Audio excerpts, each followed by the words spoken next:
তখন আমাদের আপনারা বলেছেন ধাক্কা দিচ্ছেন কেন?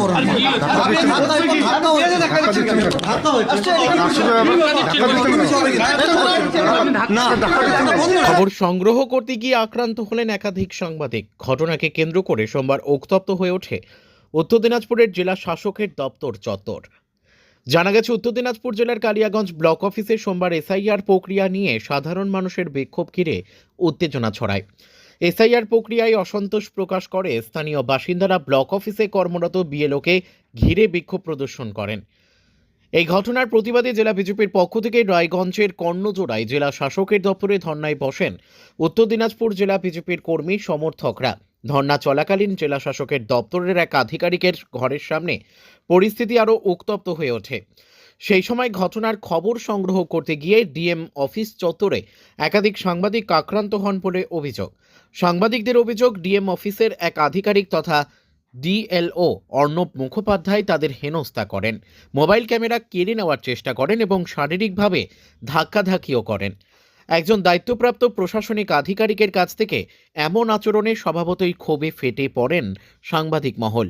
ঘটনার প্রতিবাদে সাংবাদিকরা তীব্র নিন্দা জানান এবং নিরাপত্তাহীনতার অভিযোগ তোলেন। আমার নাম সাধন ঘোষ, আমি ভারতীয় জনতা পার্টি উত্তর দিনাজপুর জেলার সাধারণ সম্পাদক।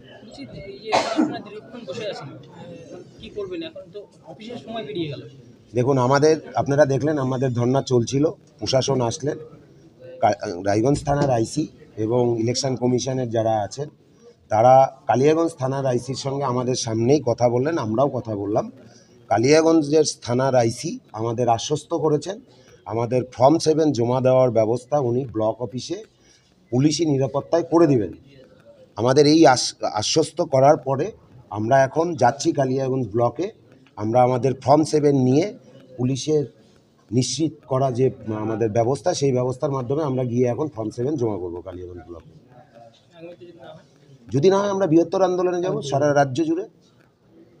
উত্তর দিনাজপুরের সঙ্গে সারা রাজ্য জুড়ে আমরা এই আন্দোলন করতে প্রস্তুত। ভারতীয় জনতা আমরা 26-এর ভোটার লিস্ট সুষ্ঠু ভোটার লিস্ট বানাবো।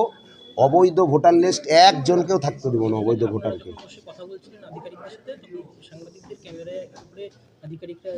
এটা উত্তর দিনাজপুরে নতুন কিছু নয়। আপনি পশ্চিমবাংলায় যদি দেখেন, কিছুদিন আগে এবিপি আনন্দ, তার আগে রিপাবলিক বাংলা, এখানে চতুর্থ স্তম্ভকে ভেঙে গুড়িয়ে দেওয়া হচ্ছে এই রাজ্যে। আপনাদের এই শুধু উত্তর দিনাজপুরে আপনাদের উপর অত্যাচার হচ্ছে না। আপনারা সত্য আমাদের চোখের সামনে ঘটলো, আমরা দেখলাম তো। সেটা আপনাদেরকে ধাক্কিয়ে বের করে দিচ্ছে। আপনারা সত্য খবরটা যেন না করতে পারেন, রাজ্যের বর্তমান পরিস্থিতি আপনারা যেন পাবলিকের সামনে না আনতে পারেন, রাজ্যের যে দুর্দশা সেটা যেন আপনারা পাবলিককে না দেখাতে পারেন, সেই ব্যবস্থা করছে এখানে প্রশাসনের উপস্থিতিতে হচ্ছে। পুলিশ প্রশাসনের উপস্থিতিতে আপনাদের উপর আক্রমণ হচ্ছে। এই বিষয়ে এটাই হচ্ছে আমাদের রাজ্য।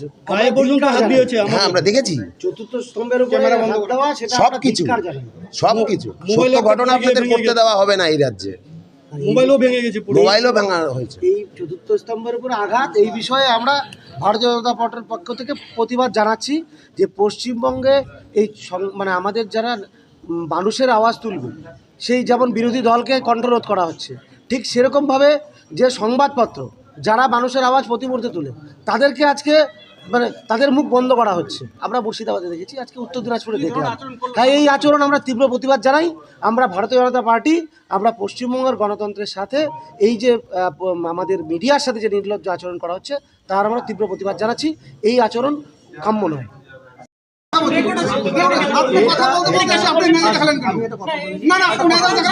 আচ্ছা, এটা যদি আপনি কি পারেন, আবারও বলছি, এটার জন্য যদি আপনার মনে হয় থাকে আমি সামনে আসি, কিন্তু চলে যেতে পারতাম। তাও আমাদের সামনে আসি, যদি আপনাদের খারাপ লেগে থাকে আমি তার জন্য দুঃখিত এবং লজ্জিত। সামনেই বললাম, আপনার সামনেই বললাম, তার জন্য আমি দুঃখিত। এবার বলুন আপনি আর কি চাচ্ছেন? আপনি এমনটা করতে পারেন? হ্যাঁ, তা তো নয়। আমি আপনারা অফিসের স্টাফ হয়ে দেখুন এমন করেন। এবার বুঝিনি, একটু নামান, একটু নামান, আমি কথা বলি। ক্যামেরা নামবেন, ইসে নামবেন না, যা বলার বলুন, এখানে সামনে বলুন। সাংবাদিকরা কি মানুষ নয়? এটা কেন বলছি? দুঃখিত, আমি তো ক্যামেরা ভেঙে দিয়েছেন। যদি এক মিনিট আমি বলিনি আপনাকে, যদি আমি পালাতে চাইতাম সরে যেতে পারতাম, আপনাদের বাইক না দিতে পারতাম, তাহলে আসতে। আমি আসলাম কিসের জন্য? না, আমি আপনাদেরকে সরতে বলেছিলাম।